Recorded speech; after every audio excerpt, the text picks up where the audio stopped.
आपकी खिदमत में आदाब, आपका बिना जोश JKPS, आपका हार्दिक अभिनंदन sir. Director fire and emergency service पहला बैच है फायर एंड इमरजेंसी सर्विस का IPS, born in the year police services after completing his doctorate in the industrial relations.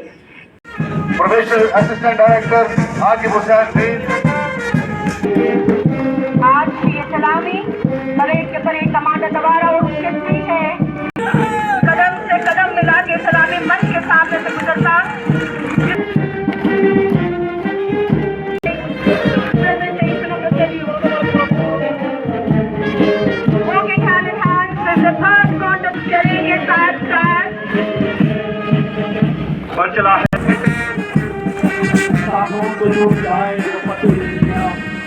आज ये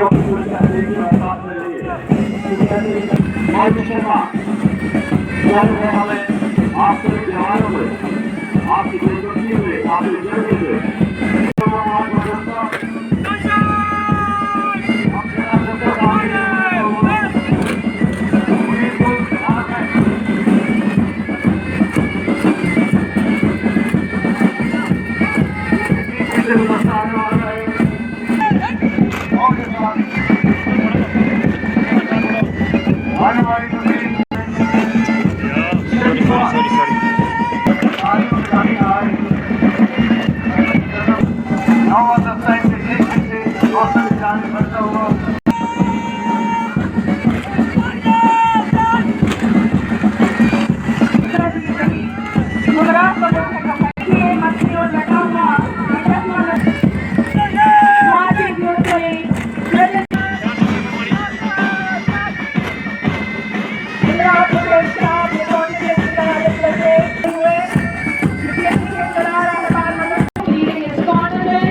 देश के नाम हो जाए जिसे तो सामने किया हो जिससे तो वरन का नाम हो जाए कुछ ऐसा ही जज्बा लगता है जिसकी देरी करार कर रहे हैं ताली के साथ स्वागत कीजिए जैसे का ये काफी मदद है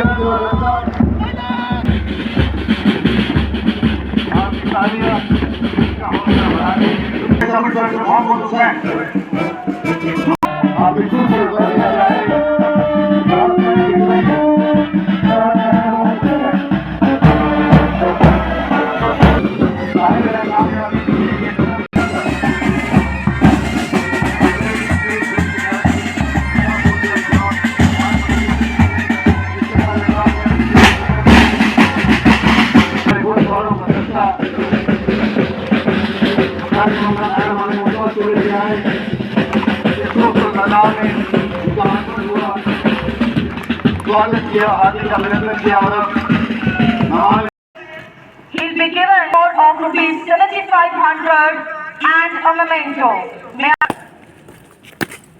तालियों में कमी न रहे।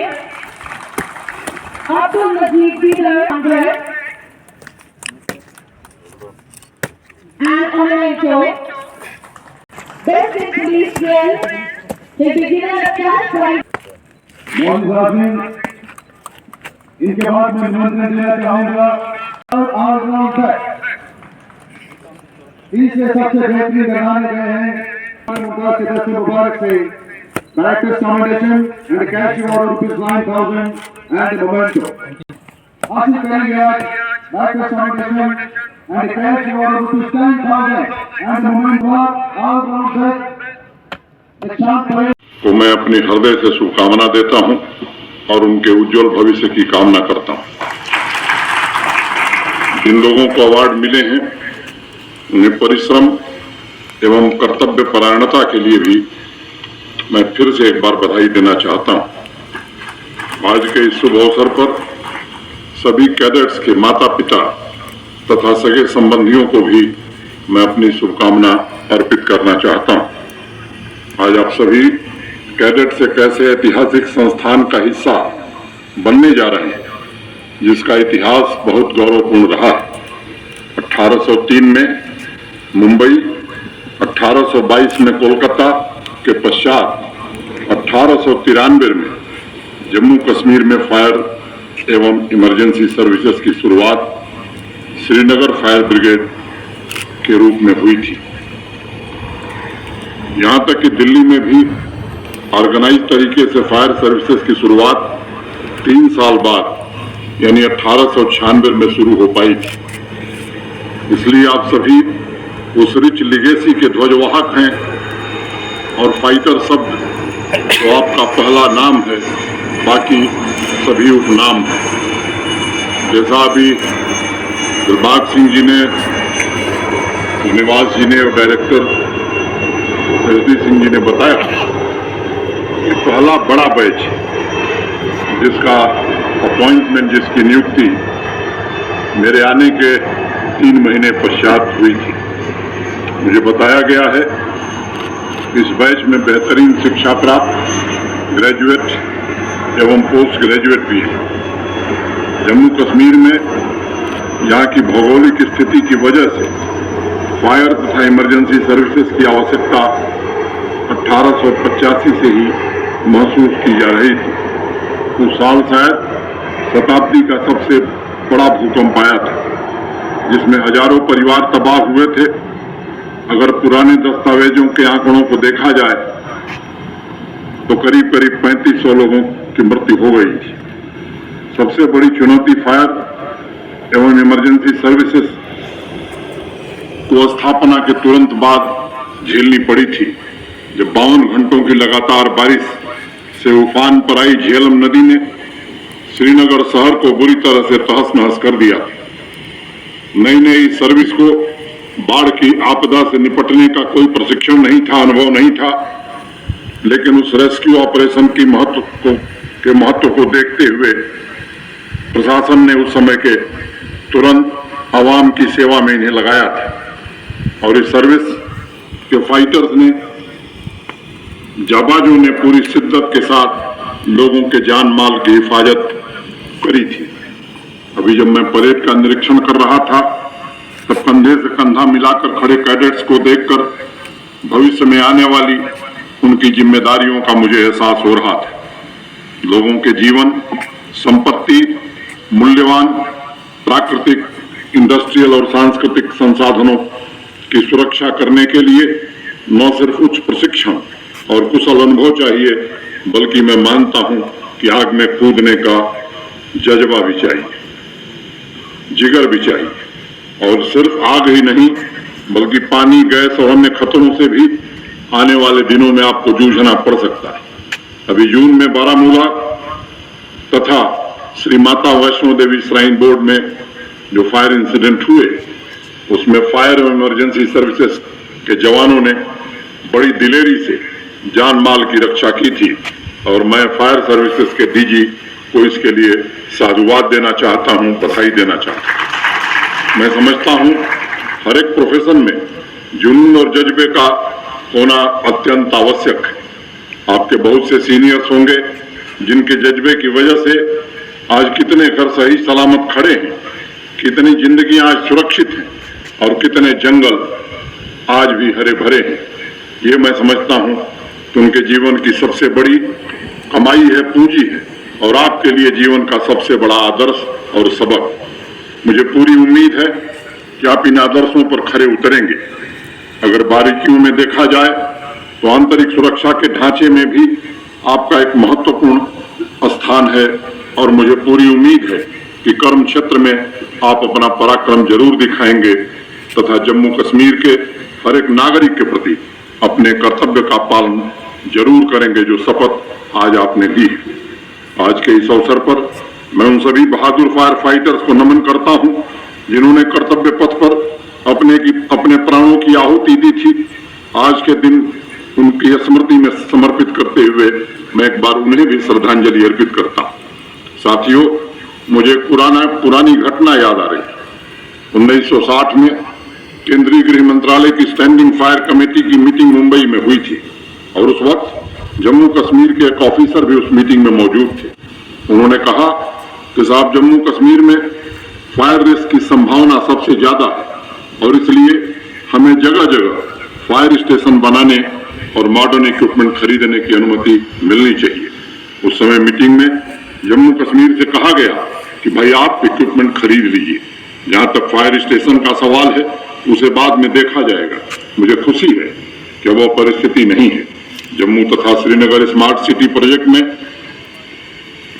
फायर एवं इमरजेंसी सर्विसेज की आधुनिकतम सुविधाएं उपलब्ध हैं। सुविधाओं का अपग्रेडेशन तथा मॉडर्न फायर टेंडर तथा रेस्क्यू इक्विपमेंट की व्यवस्था हो रही है और काफी हद तक हुई है। एक बार मुझे उसका जायजा लेने का अवसर स्वयं मार्च में फायर सर्विसेज के श्रीनगर मुख्यालय में जाने का अवसर मिला तो मैंने देखा था और मुझे खुशी है कि आज आपातकालीन परिस्थितियों से निपटने के लिए फायर सर्विसेज एक शक्तिशाली फोर्स बनकर खड़ा है। मैं आप लोगों को भरोसा देना चाहता हूं कि इंफ्रास्ट्रक्चर और ह्यूमन रिसोर्स की जरूरत के लिए ऑन ग्राउंड फायर फाइटर को बेहतरीन इक्विपमेंट प्रदान करने के लिए प्रशासन से जो भी सहयोग की अपेक्षा है उसे प्राथमिकता के आधार पर पूरा किया जाएगा ताकि हम देश के सर्वश्रेष्ठ फायर फाइटर क्रू बन सकें। मुझे याद है 2004 में एक फिल्म आई थी लैडर 49। उस फिल्म का एक डायलॉग बड़ा मशहूर हुआ था और उस फिल्म में फायर फाइटर हीरो से कोई सवाल करता है तो उसके जवाब में वो कहता है कि people are always asking me how is it that fire fighters run into a burning building when everyone else is running out. Courage is the answer. मुझे लगता है कि यही आज आपके लिए उत्तर है। वाकई में जब सब लोग बिल्डिंग से जान बचाकर भागते हैं तो आपका काम उस समय शुरू होता है उस बिल्डिंग की आग में कूदने का। और इसलिए मैं कहना चाहता हूं कि साहस और शौर्य का दूसरा नाम है फायर फाइटर। लोगों की जिंदगी बचाने से बड़ी सेवा कुछ नहीं हो सकती है और यही आज आपका दायित्व है, आपका कर्तव्य है। इस अवसर पर एक और महत्वपूर्ण बात मुझे ध्यान आती है। जिस तरह से गांव, कस्बों तथा बड़े शहरों का विकास हो रहा है, फायर सर्विसेज की जरूरत भी उसी अनुरूप बढ़ रही है। कहीं बिजली के स्पार्क से आग लग जाती है तो कहीं लोगों की अनभिज्ञता से दुर्घटना होती है। ऐसे में यह समय की मांग है कि इमरजेंसी से निपटने के लिए इस सर्विस का विस्तार हो। डिपार्टमेंट के पास बहुत से लोगों की रिक्वेस्ट आती है, साहब इन जगहों पर फायर सर्विस के स्टेशन बनने चाहिए।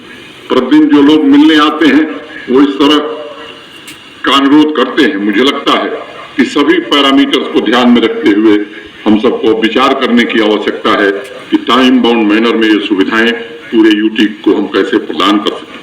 जम्मू कश्मीर प्रशासन ने बड़ी जिम्मेदारी से जिन जिन विभागों में रिक्तियां हैं उनको भरने का प्रयास प्रारंभ किया है। फायर तथा इमरजेंसी सर्विसेज में भी वर्तमान में जो पद खाली पड़े हुए हैं उन्हें चिन्हित कर फास्ट ट्रैक तरीके से भरने की आवश्यकता है ताकि ह्यूमन रिसोर्स को लेकर के पब्लिक सर्विस के इस महत्वपूर्ण डिपार्टमेंट में कोई कमी न रहे, कोई दिक्कत न आवे।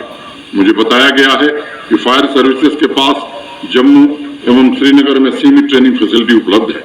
मैं मानता हूं कि एक अच्छे फायर फाइटर की टीम के लिए 3 चीजों का होना बहुत आवश्यक है: समर्पण, व्यक्तिगत लक्ष्य और अच्छी ट्रेनिंग। इसलिए मेरा अनुरोध होगा कि फायर सर्विस के जवानों की लगातार ट्रेनिंग के लिए, बदलते फायर सेफ्टी नॉर्म्स से अवगत कराने के लिए फायर सर्विस डिपार्टमेंट को फायर एकेडमी की स्थापना भी करने का विचार करना चाहिए। इसके लिए इंफ्रास्ट्रक्चर की स्थापना में और बाकी जो सहायता की आवश्यकता होगी वो जरूर मुहैया कराई जाएगी, आपको मैं भरोसा देना चाहता हूँ। मित्रों, सन 1984 के बाद से जम्मू कश्मीर पुलिस के लगभग सभी बहादुर जवानों की तथा अफसरों की ट्रेनिंग इसी एकेडमी में हुई है और इस मिट्टी ने कैडेट्स को वीर जवान बनाकर यहाँ की आंतरिक सुरक्षा को कायम रखने में संबल प्रदान किया है। और आज की तारीख इस बात की गवाह है कि जम्मू कश्मीर यूटी में हमारे पुलिस के जवानों ने, हमारे सुरक्षा बलों ने हमेशा एक संकट के बाद दूसरे संकट पर विजय जरूर प्राप्त की। हिंदुस्तान का हर एक नागरिक, जम्मू कश्मीर का प्रत्येक व्यक्ति शांति और भाईचारे की जिंदगी गुजारना चाहता है। यह बात मैं जोर देकर के कहना चाहूंगा कि राष्ट्र विरोधी तत्वों को किसी सूरत में बख्शा नहीं जाएगा और उनके साथ कोई मुरव्वत नहीं की जाएगी। आतंकवाद का मुकाबला करने के लिए हमारे जम्मू कश्मीर पुलिस के जवानों ने, हमारे बाकी फोर्सेस के जवानों ने अपने जीवन का बलिदान किया, अपनी कुर्बानी दी। घर परिवार के लोगों ने अपने प्यारे बच्चों को खोया। मानव जीवन और मानवाधिकारों के खिलाफ इससे बड़ा कोई दूसरा अपराध नहीं है। और मैं बड़ी जिम्मेदारी से बात कहना चाहता हूं कि पूरी ताकत से, विश्वास और संकल्प से हम सब मिलकर के इसका मुकाबला करेंगे और जो भी इसे बढ़ावा देने में संलिप्त हैं उनके खिलाफ कठोरतम कार्रवाई की जाएगी और आगे भी यह सिलसिला चलता रहेगा। आतंकवाद का खात्मा करने के साथ साथ जम्मू कश्मीर पुलिस की बहुत बड़ी जिम्मेदारी जनता का भी अधिकतम विश्वास हासिल करना है। और मैं जानता हूं हमारी फोर्सेस के लोग इस पर प्रभावी ढंग से काम कर रहे हैं। आजकल नई जनरेशन वॉरफेयर यानी सोशल मीडिया कुछ लोगों के हाथों में बड़ा पोटेंट वेपन बन चुका है। कई सारे ग्रुप्स राष्ट्रीय ही नहीं बल्कि अंतर्राष्ट्रीय स्तर पर कनेक्टेड है और जम्मू कश्मीर यूटी में शांति भंग करने का प्रयत्न कर रहे हैं। मैं समझता हूं इस पर भी पैनी नजर रखने की आवश्यकता है और मुझे पता है कि हमारी जम्मू कश्मीर की पुलिस और बाकी फोर्सेस इस पर पूरी तरह से चौकन्ने हैं और काम भी कर रहे हैं। मैं सभी फाइटर कैडेट से कहना चाहता हूं कि आपका जो स्लोगन है वी सर्व टू सेव, ये बहुत ही महत्वपूर्ण स्लोगन है और आने वाले दिनों में कम से कम 5 ऐसे कार्य क्षेत्र हैं जहां ये आपको रास्ता दिखाएगा। पहला, लोगों की जिंदगी बचाना। दूसरा, फायर या किसी इमरजेंसी घटना को नियंत्रित करना ताकि वो भयावह न हो जाए। तीसरा, लोगों की जीवन भर की संपत्ति, कमाई, प्रॉपर्टी की रक्षा करना। चौथा, हमारी प्राकृतिक और औद्योगिक संपदा को नुकसान न पहुंचे उसे बचाना। और पांचवा, आम लोगों को, चाहे वो किसी ऑफिस में काम करने वाले लोग हों, इंडस्ट्री में काम करने वाले लोग हों या घर में रहने वाले लोग हों, उन्हें फायर सेफ्टी के बारे में लगातार जागरूक करना। मैंने पहले कहा, अब आप लोगों की जिम्मेदारियां बढ़ गई हैं। कल से आप कैडेट नहीं बल्कि हीरो होने वाले हैं और मुझे पूर्ण विश्वास है उधमपुर ट्रेनिंग एकेडमी में मिले प्रशिक्षण और मार्गदर्शन से आप अपने दायित्वों को पूरी निष्ठा से निभा पाने में समर्थ होंगे। मैं एक बार फिर से आप सबको हृदय से बधाई देता हूं, आपके उज्जवल भविष्य की कामना करता हूं। यहाँ जो भी अतिथिगण आए हैं इस समारोह में उनके प्रति भी हृदय से कृतज्ञता ज्ञापित करता हूं। और अंत में, अभी उम्मीद है जिंदा, अभी इम्कान बाकी है, बुलंदी पर पहुंचने का अभी अरमान बाकी है। आप सभी को फिर से एक बार बधाई, उज्जवल भविष्य की शुभकामनाएं। जय हिंद, जय भारत।